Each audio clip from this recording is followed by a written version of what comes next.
আল্লামা ইমাম গাজালি রহমতুল্লাহি আলাইহি তার জগৎ বিখ্যাত কিতাব আরবাঈন ফি উসুলিদ্দিন নামক কিতাবে এই 10টা কুস্বভাবের নাম লিখেছেন। আমি আপনাদেরকে নামগুলি বলি।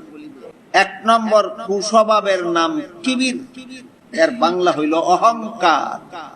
2 নম্বর কুস্বভাবের নাম হইল হাসাদ, বাংলা হলো হিংসা। 3 নম্বর কুস্বভাবের নাম হলো গীবত, বাংলা হলো পরনিন্দা। 4 নম্বর কুস্বভাবের নাম হলো রিয়া, বাংলা হলো লোক দেখানো মনোভাব। 5 নম্বর কুস্বভাবের নাম হলো গজব, এর বাংলা হলো রাগ। 6 নম্বর কুস্বভাবের নাম হলো কিযব, এর বাংলা হলো মিথ্যাচার, মিথ্যা কথা বলা। 7 নম্বর কুস্বভাবের নাম হলো হুব্বে দুনিয়া, এর বাংলা হলো দুনিয়ার ভালোবাসা। 8 নম্বরের কুস্বভাবের নাম হলো বুখুল, এর বাংলা হলো কৃপণতা। 9 নম্বর কুস্বভাবের নাম হলো তমা, এর বাংলা হলো লোভ।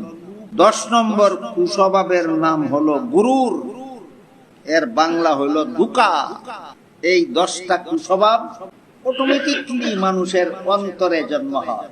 এক একটা কুস্বভাবের তাড়নায় অসংখ্য অগণিত গুনাহ দিন রাত 24 ঘন্টা করতেই থাকে।